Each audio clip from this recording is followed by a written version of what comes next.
All right, time for another episode of the Nerdy Virgin Podcast. I almost said Joshcast. That was the old title.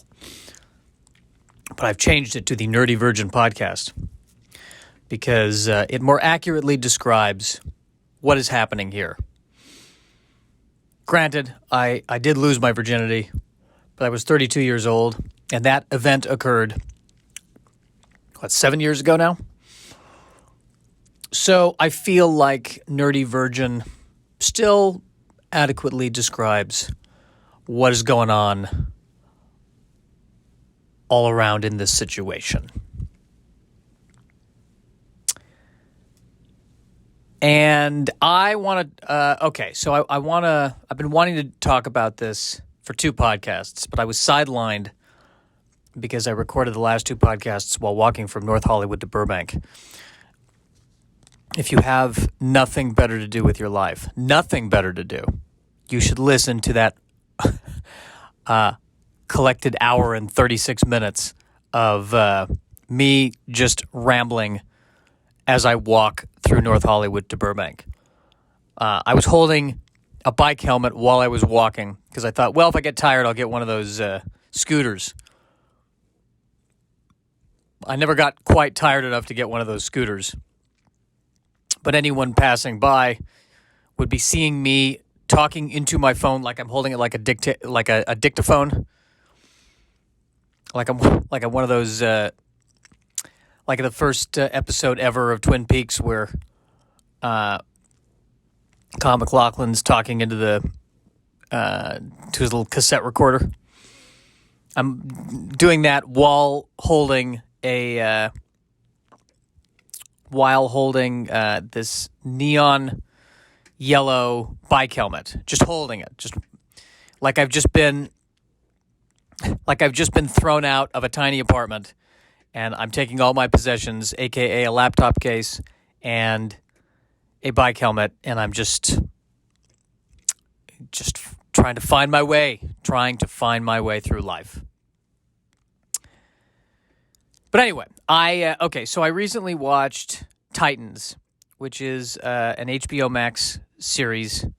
I think it started on, I don't know where it started. On the DC app, there was an app that was specifically DC, and then it moved to HBO Max, and that happened. The show is basically Teen Titans, which is takes place in the DC universe, and the conceit is that it's all the sidekicks. When all the sidekicks get together and form their own team.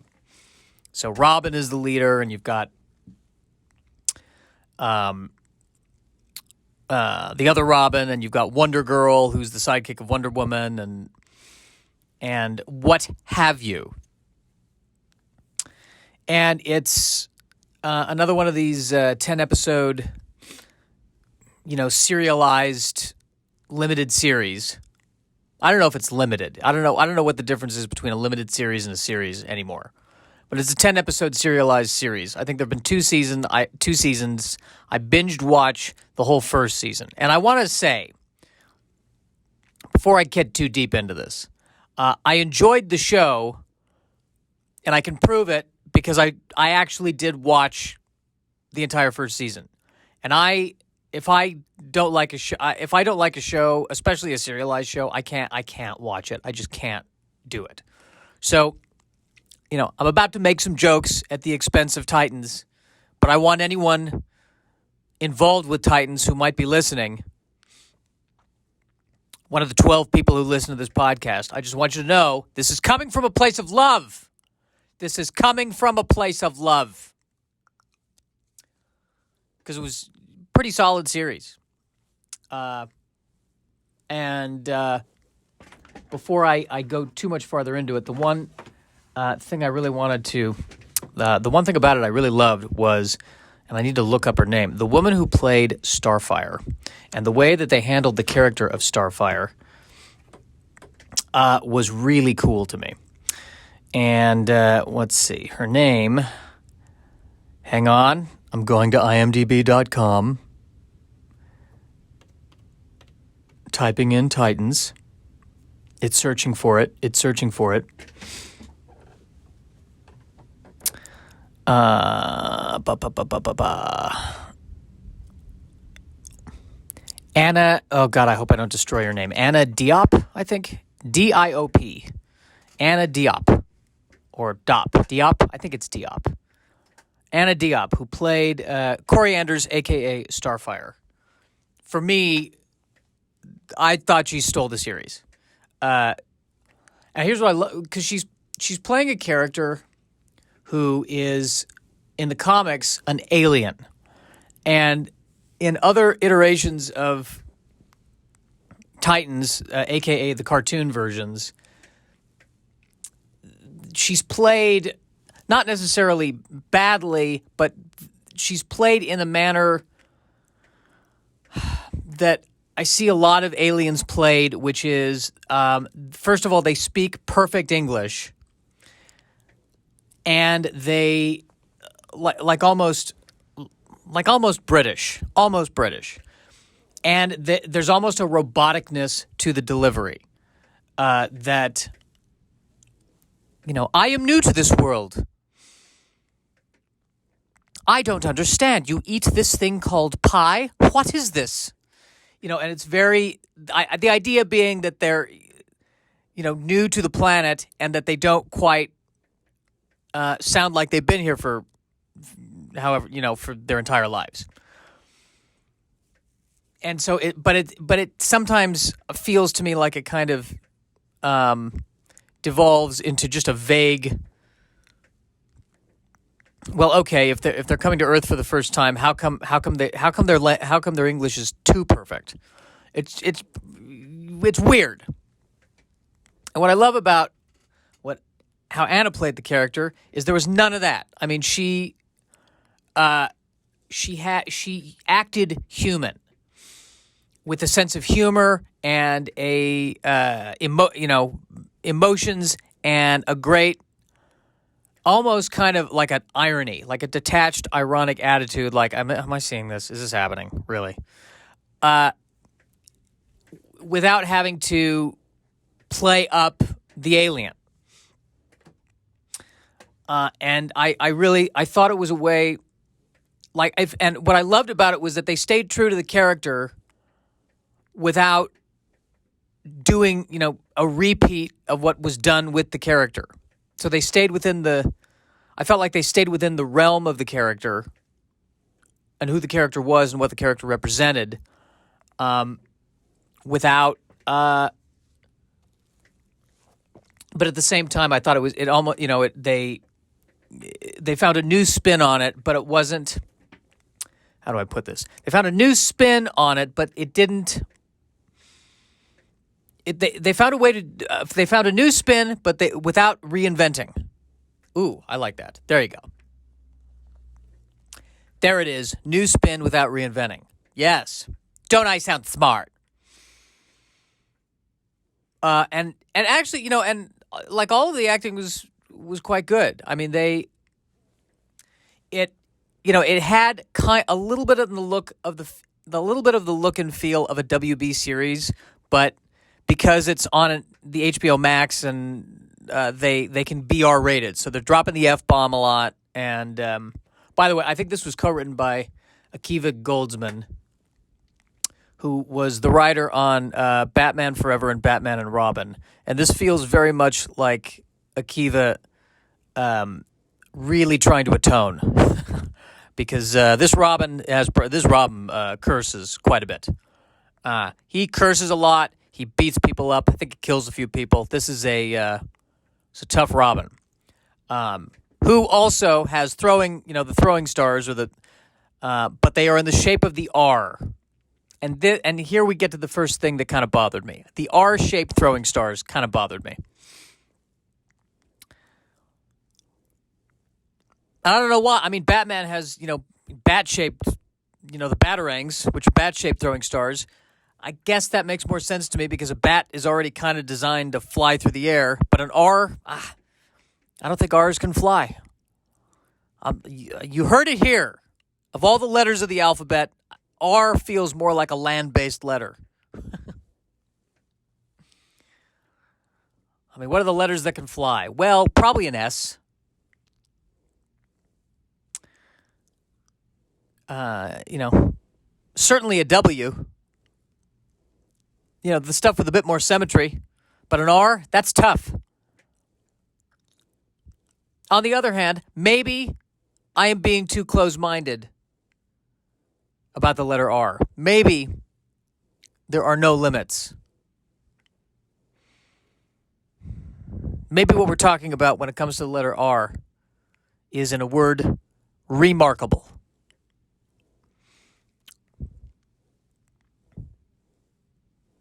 I just found, I don't know, you're a superhero, you're fighting crime. I mean, I guess Zorro, he would leave the Z, he would rip out the Z, or he would take the sword and spell out Z on people's shirts. Ruined a lot of shirts that way. A lot of shirts. Or he would do it on the side of a building. So I guess, that's his calling card. So that's how Robin leaves his mark. I think it'd be fun if he chose a different letter of the alphabet to throw people. I didn't mean to pun on that.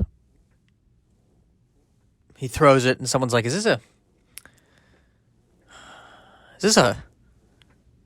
an L?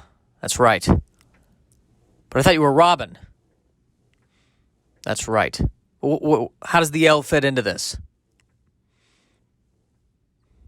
It doesn't have to fit into it. We live in a hostile and a different universe. I can throw any letter of the alphabet I want to because I'm Robin. Robin is not limited by an R. I've mastered all the letters of the alphabet. You should see what I can do with a lowercase p.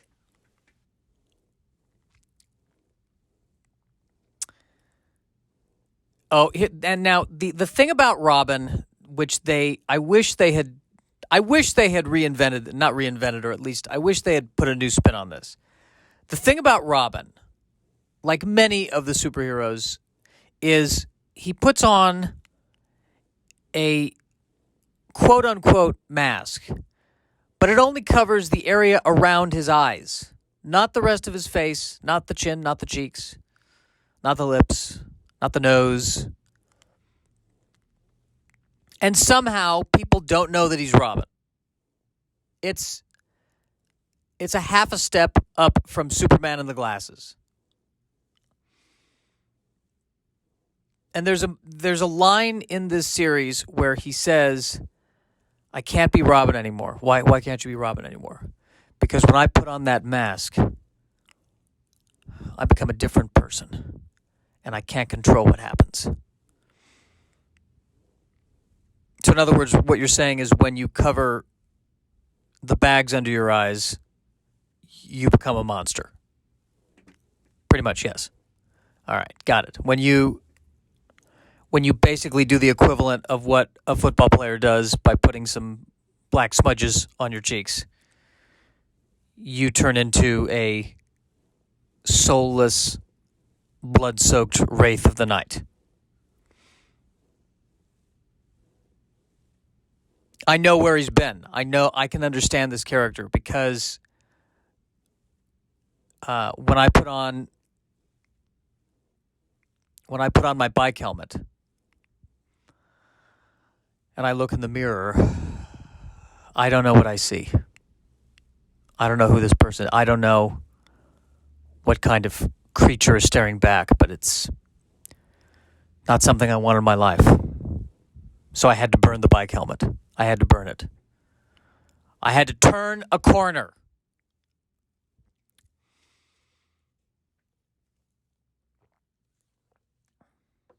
The premise of the show is that Robin has left Gotham, and he is now working as a cop in Detroit.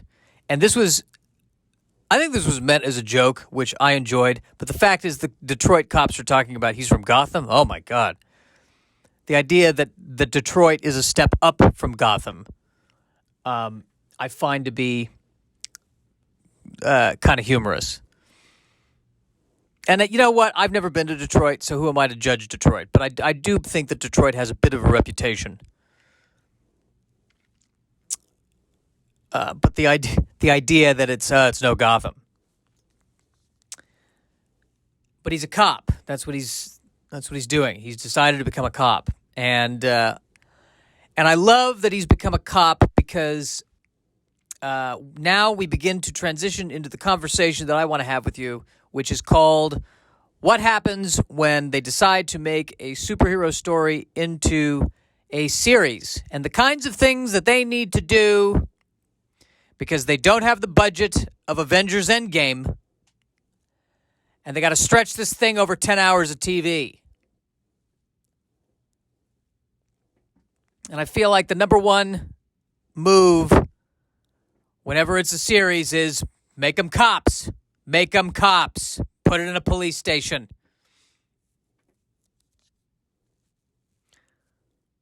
Although, basically the first episode takes place in the police station or in his cop world.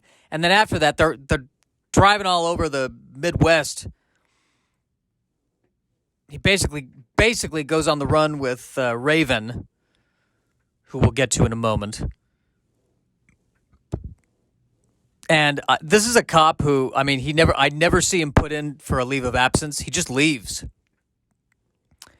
And nobody calls him. He calls into the police station, and then they just talk to him like he hasn't been there, like it's nothing. The fact he hasn't been there for a week. He just keeps saying, "I'm working a case." I think you still got to check in, right? You still got to punch in and punch out. I'm working a case. Where are you? 2 states over. I don't think you can do that. I think there's a jurisdiction problem here. Because there were moments where he is outside of his jurisdiction and he's flashing his badge and people just let him in. Does that happen?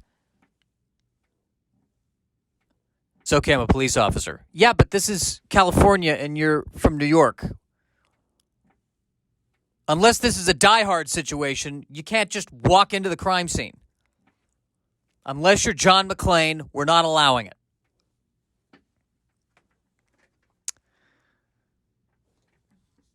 All right, so we got Robin. We're dealing with the mask. I did notice another thing. We gotta unpack this. Let's unpack this for a second. The Robin costume in this show, the cape is very, very short as compared to the Robin costume in Batman and Robin and Batman Forever, which I think went pretty much all the way down almost to his feet. Now, the advantage of this cape being as short as it is, I think it was as short as the Robin cape in the Adam West series. The advantage is that I imagine it's a lot easier to fight people because the cape is not getting in the way. But the disadvantage, the gothic, sort of all-encompassing presence of the large cape is now lost. And now we have a smaller cape, which begins to feel not so much like a cape, but more like a pashmina.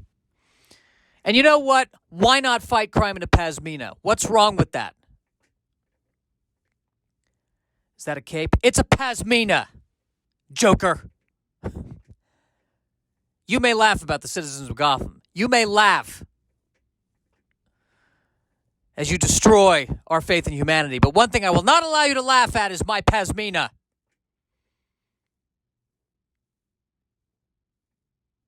That will not be tolerated.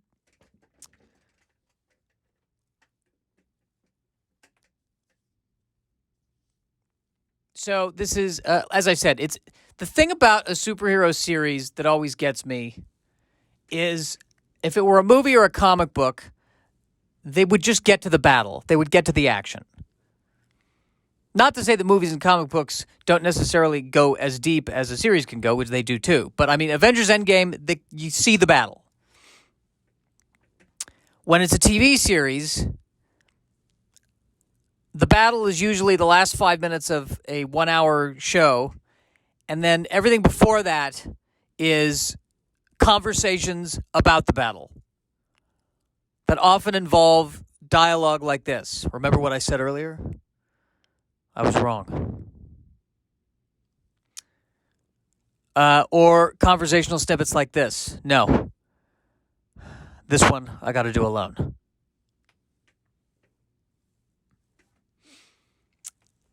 And it is because it's I think it was the guy, one of the Star Trek writers was talking about the notion that TV very often is a lot about family. And that's what this show is about, a family. It's a family of superheroes, and they all end up together and become a family and have to work through their family issues. So there is a degree of domesticity in a superhero series that feels less prevalent in a movie or even in the comic book. And when I mean not to, again, movies and the comic books, they have families and you see the interaction, but there's more of it in a TV series. There's a moment in Titans where Robin's on the phone, and he's talking to his, I guess, wife. This gets tricky because there's kind of an alternate reality thing. I don't want to know. I don't know. Can I spoil it? The show came out in 2018. It's 3 years old. So I think he's in a fantasy world where he's married. And he's staring at the dead body of the Joker at the scene of the crime, where it's become clear that Batman has gone nuts and is just going on a blood-soaked rampage all over the city. He's on the phone, and he's saying this to his wife. And the wife is saying, I don't know. I mean, Billy has a fever. And I need to get the new playroom painted. There's just a lot going on. I really wish I could have some help here. Meanwhile, Robin, on the other side of the phone, is in the middle of the apocalypse.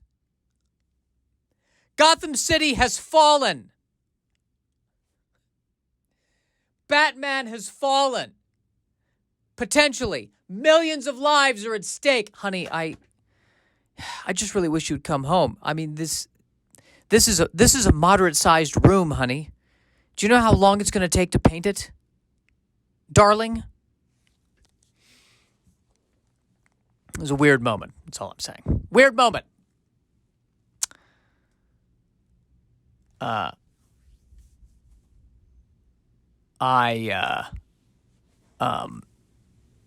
are the other characters? Well, there's Beast Boy. I alluded to this in a previous podcast, and I'm ashamed to admit this, but I will talk about it again. I found myself attracted to Beast Boy. And I'm ashamed of myself because the character of Beast Boy, I think the actor is over 18, but the character is under 18, and I feel super creeper that I'm sitting here going, oh, he's attractive. And then, oh, wait, the character's 16. That's gross.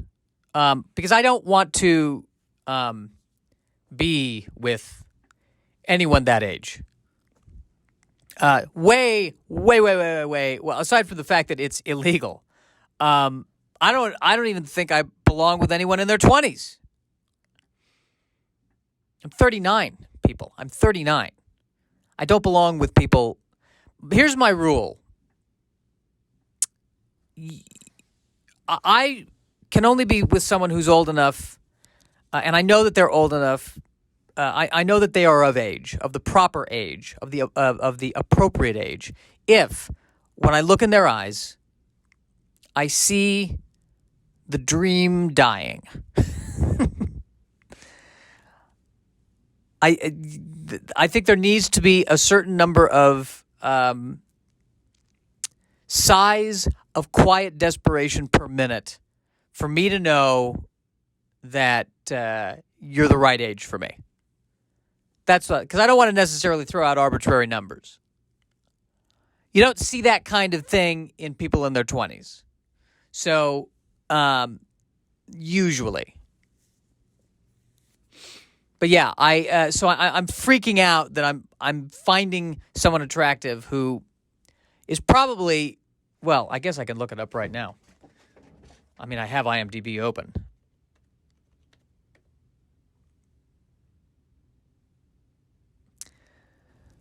Let's see when All right, so the actor was born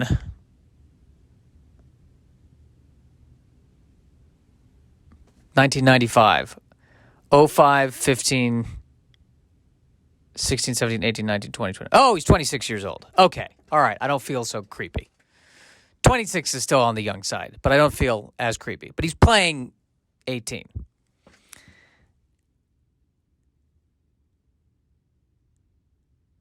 Yeah. Feeling less creepy. But still creepy. Which leads me on the topic of Beast Boy. Oh, the other thing, too, that of all the people I'm attracted to, that it's of all the superheroes, it's Beast Boy. And I don't know, if you're a Beast Boy fan, if Beast Boy really speaks to you as a comic book character, I guess I apologize for this. But of all the ones, I mean, he turns into animals. Got it. Great. You seeing them do a Beast Boy spinoff? No.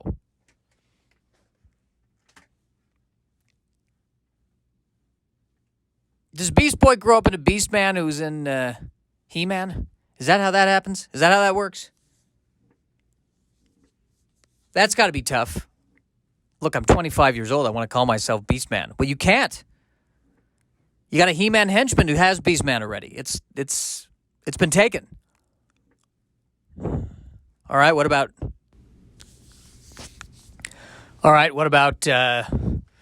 Beast Guy? Beast Guy. That's too casual. Yeah, it can't be Beast Guy. It's just too casual. Unless that's what he's trying to go, I'm Beast Guy. Yeah. I'm Beast Guy. I can, I save things and people. Beast Guy. Now, the thing that bothers me about this iteration of Beast Boy, the guy who played him did a great job. But again, it's a TV series. They don't have an unlimited budget. At least in the cartoon I watched and in the comics, he has green skin and is somewhat, he's humanoid, but he doesn't look like a normal human being. And he can transform into a bunch of different kinds of animals. Whereas in this show, he looks like a normal human being. And he transforms only into a tiger. Only one thing that he transforms into. At least so far in season 1. Maybe they open it up in the other seasons. But in season 1, they only could render one animal. Yeah, they only had the budget for one CG animal, so it's a tiger. So if he can only turn into a tiger at this point, I don't think he should be Beast Boy. I think he should be Tiger Boy. Beast Boy implies a vast array of beasts.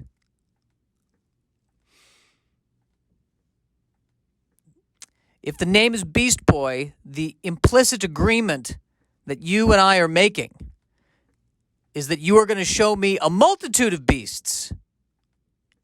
A veritable Noah's Ark of beasts instead of just the tiger. Now, as I was saying, in the comics, he has green skin. And in the show, when he's not the tiger, he looks normal. But how do they how do they hint that he's the same Beast Boy in the comics? Green frosted tips on his hair. And there's even a moment where he's transforming from the tiger into his human self, and there's a moment where he is all green, and he has the fangs coming out of his face that he has in the comic and in the cartoon. And it looked to me as if they had actually put makeup on him, and he looked like the comic book character. They did that, and then he completed the transition into looking normal, but with the frosted green tips.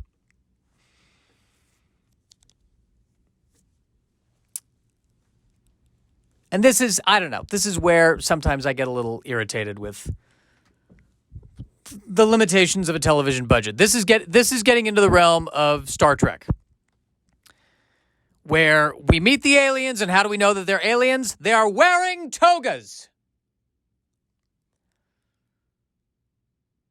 We are aliens. We are completely different from you human beings. We are Romans from the planet Rome. I am Julius Caesar, totally alien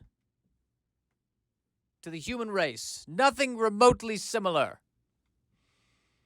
Clearly, you wear pants, I wear a toga. We are from different worlds.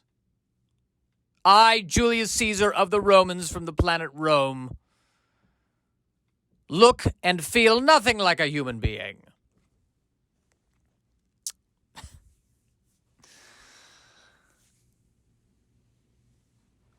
All right, so we got Beast Boy. We got Raven. So Raven, who is, I think, has the powers of the occult. I think she can... All right, so I feel like in the cartoon series, the notion is that she has occult powers. Now, in this series, in Titans, the angle here is that she doesn't understand what her powers are. Everyone is hunting for her because she is the gateway. She can bring this monster named Trigon out of one dimension and into Earth's dimension. And Trigon is so evil, he has the ability to turn people's bags under their eyes dark. And I just want to be clear, there's a difference. This happens to Robin. I'm spoiling it right here. The cliffhanger, end of season 1. You know, he goes from covering the bags on his eyes with a mask to having the bags under his eyes suddenly be dark because he's succumbed to the darkness. That's what Trigon can do. Trigon will make you wear black mascara. That is his power. That is why he must be stopped, no matter the cost. Can I just say, by the way, that the older I get, the more I think I should have been a goth kid growing up. If I had it to do over again, I might have gone goth, because that's who I am. That's closer. I mean, the problem with the nerd thing, I mean, I am a nerd, but I guess I just don't feel like I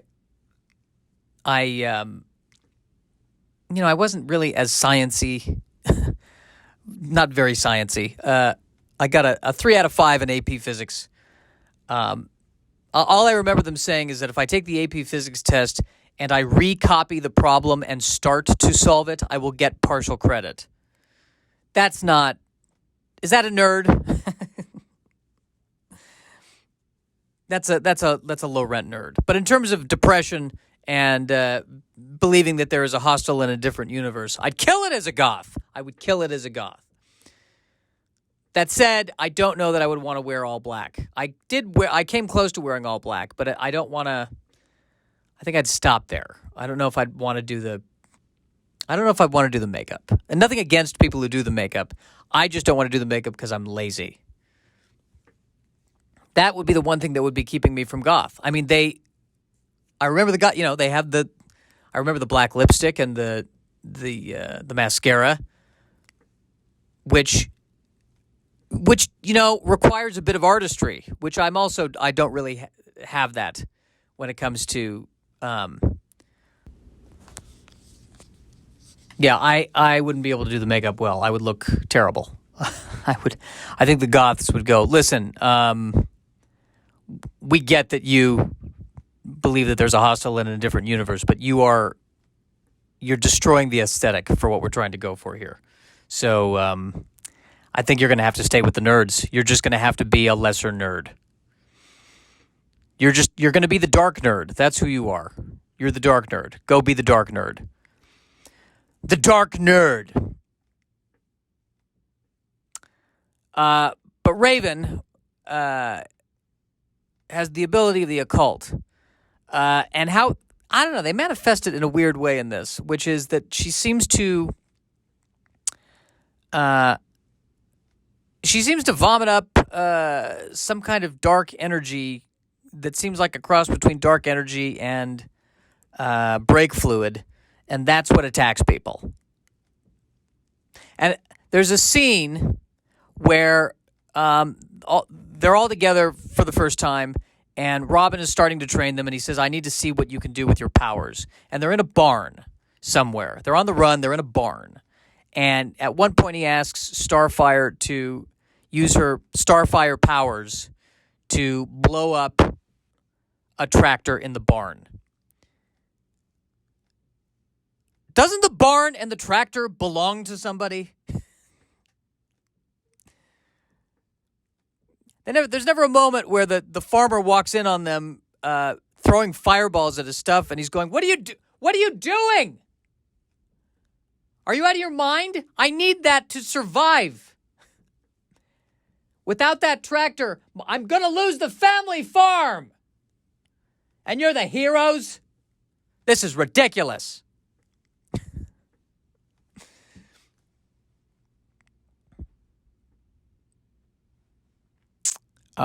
This is another thing about this series. It's the other kind of thing where whenever they do anything that involves Batman in a TV series, Batman, and they I think for licensing reasons they can't actually show Batman because if they're coming out with a Batman movie, they don't want Batman in the TV series, I guess, competing with the movie or something. I think. Although I think I've read somewhere that Batman actually shows up, or Bruce Wayne shows up in season 2 of Titans. I don't know. At any rate,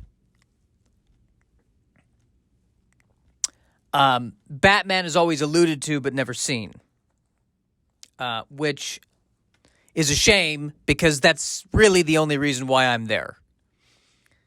Anything Batman related, whether it's Harley Quinn, whether it's Suicide Squad, whatever the case, I'm really there. I'm just looking for Batman. That's my motive. Is Batman going to show up? That's all I want. All I want is Batman.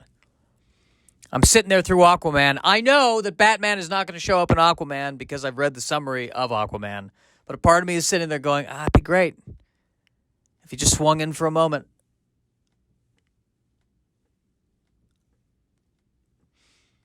It'd be great if there was a moment. All I need, there's a moment on the rooftop where Aquaman needs a little bit of detective work, and Batman swings in and hands him a file, and he says, "This is all I've got on him." And then Aquaman goes to leave, and Batman says, "Watch your back. Be careful." Although I don't know, would Batman be that? Batman wouldn't be that nice. Batman would swing in and go, "Here's the file." And then it would be Aquaman who would say, "Hey, I could really use your help here. I work alone." That's my thought on that. That is my thought on that. Okay, another thing about it. The other thing about, because I've watched Titans now. I've watched Star Trek Discovery. I've watched Star Trek Picard. I've watched Daredevil. I feel like there's a rhythm to these 10-episode streaming series. And there are some habits and some tips and tricks that a lot of people are doing. And one of them that really irritates me, really irritates me, is the flashback episode.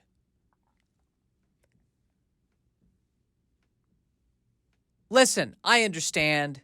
You really love what you're writing. You're coming up with all these characters. Some of the characters are really speaking to you. But you end, episode 7 on a cliffhanger. They're just about to face the bad guy. And then what is episode 8? A flashback involving a supporting character who you think is interesting. And I got to sit here and find out how they fell in love, how the love of their lives got killed, how the death of the love of their lives caused them to become either the hero or the villain. And now we know the origin story, and now we can get back to the narrative.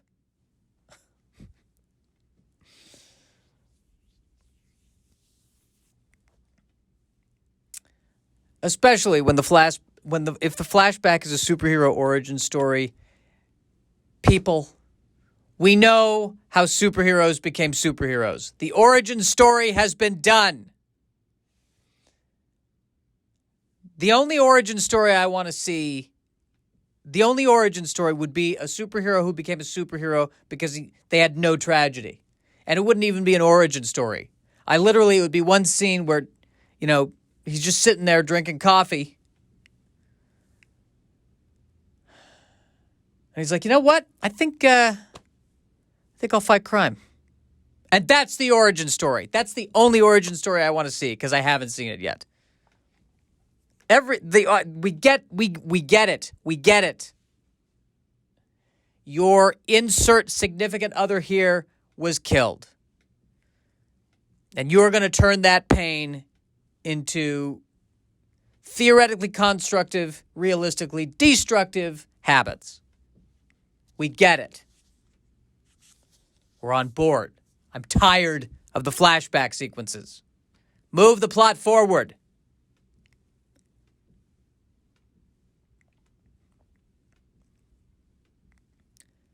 Reading The Little Engine That Could. I don't need a backstory about who built the little engine. We don't need to see a whole scene in the train factory where they're putting the wheels on the little engine. And the engineer is the one going, I think I can, I think I can, I think I can. And another structural engineer walks up and says, this train will never run. And the engineer says, I think it will, I think it will, I think it will. And then the structural engineer says, no, it won't. Actually, it's not going to pass the code when there's some codes that this has to pass. This is an unsafe vehicle. It doesn't have enough power to get over the hill. I think it does. I think it does. You can't think it does. You need to know that it does. There should never be a moment. The train should never not be sure that it can get up the hill. It must be sure that it can get up the hill at all points. If it is unsure that it can get up the hill, we need to go back to the drawing board. Or, dare I say it, they should not have laid track on a vertical slope.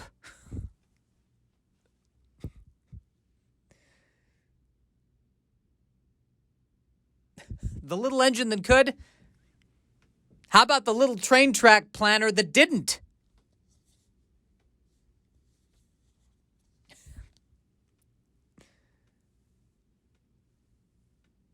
There needs to be there needs to be a moment. They need to rewrite the little engine that could, and there needs to be a moment where somebody from the National Transportation and Safety Administration walks out to the train and says, listen, don't beat yourself up.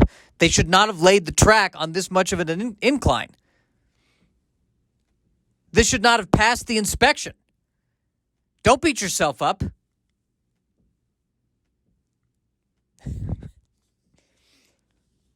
Well, this went off on a tangent, didn't it? It certainly did. It certainly did. Back to Titans. So yeah, Raven. Raven, who's, terrified of the power that she has. Again, great actress, played Raven. I mean, and, well played and what have you. Then there's also some supportive characters. There's Hawk and Dove. Now, in all fairness, that when I'm making fun of the flashback episodes, Hawk and Dove was one of those. But what I liked about it was I did think that there's a kind of a spin on the origin story that went a little deeper than most superhero origin stories, and that kind of got touching on some sensitive topics that I thought was bold and maybe a good thing, hopefully. Hopefully a good thing. Can I say that? Yeah. Also, the mother of Dove was played by Marina Sirtis, a.k.a. Counselor Troy, and it was delightful to see her in this situation. I wish I had seen more of her. But unfortunately, she was one of the loved ones that died that made Dove become Dove. So there you go. There you go. And like I said, I know it's a spoiler, but you had 3 years to watch this thing. All right, we're coming up on 50 minutes of this. 50 minutes of my 1 hour podcast that I like to do. Trying to make sure I covered all of my Titans thoughts here. Fairly certain I did. Oh, yeah. There's two Robins. The main Robin, Dick Grayson, and then Jason Todd, the new Robin, the current Robin. Dick Grayson is the former Robin, about to become Nightwing, I would assume, in season 2. The credits were weird on HBO Max. The guy who played... They listed the guy who played Dick Grayson in the credits 3 times. Same name 3 times. One is Dick Grayson, one is Robin, one is Nightwing. That's giving away what's probably going to happen in season 2, that he becomes Nightwing, although from the comics I knew that. But B, it was odd that they didn't say his name once and then do the whole Robin/Dick Grayson/Nightwing thing. And number 3, it's weird because his mask is tiny. They could probably just say so-and-so as Dick Grayson, and we can tell that Dick Grayson is Robin because his mask is tiny. So when they're making the credits of this show, they're assuming we are all Lois Lane. And we are thrown by a tiny mask, even in the credits.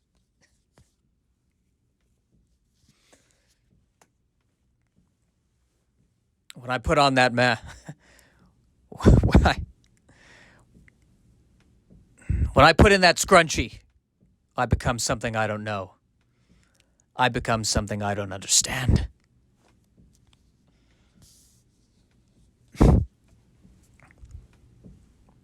When I put in those AirPods, I become someone you don't want to meet on the streets. Oh, man. Utterly hilarious to me. Yeah, we can put two. We get that Dick Grayson is Robin. We can tell.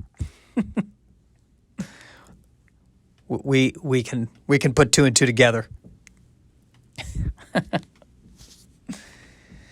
Oh, mercy, mercy, mercy, mercy.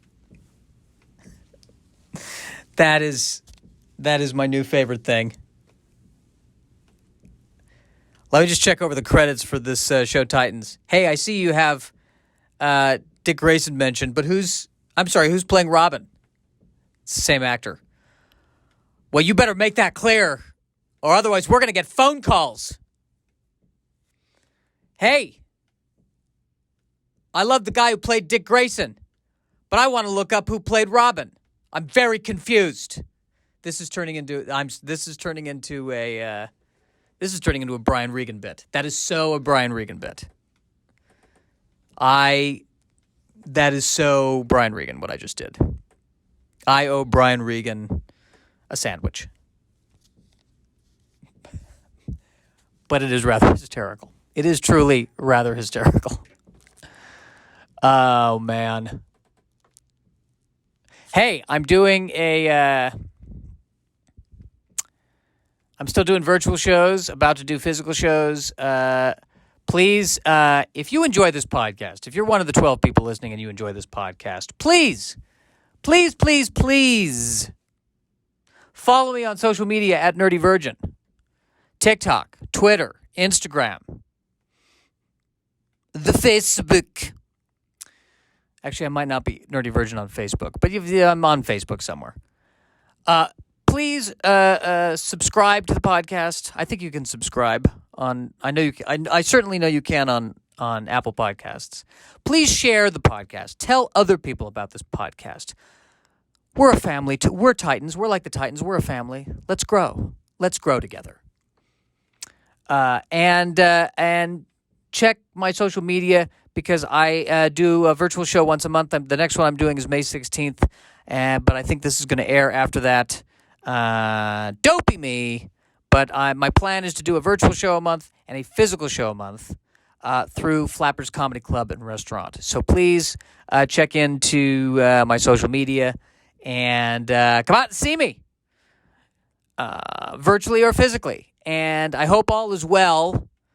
I hope I didn't insult anybody. I hope if this ever reaches anyone who made Titans, again, it's with love. I enjoyed the series. Series was great. And I am probably going to watch season 2 now. I have to, I guess, right? But then again, I don't want to make a promise and say I'm going to watch it and then not watch it and, not be true to my word. But I want to say that there was a lot of integrity to this series, and it was well written, and very well done, very nicely done indeed, and that everything I'm joking about hopefully is from a place of love, and because I don't want to disparage, the hard work that went in, the 2 years that it took to make the thing. I don't want to be one of those people. It's like, it was crap. Yeah, no, it wasn't crap, and people worked really hard on it. So that needs to be acknowledged, I should think. End podcast.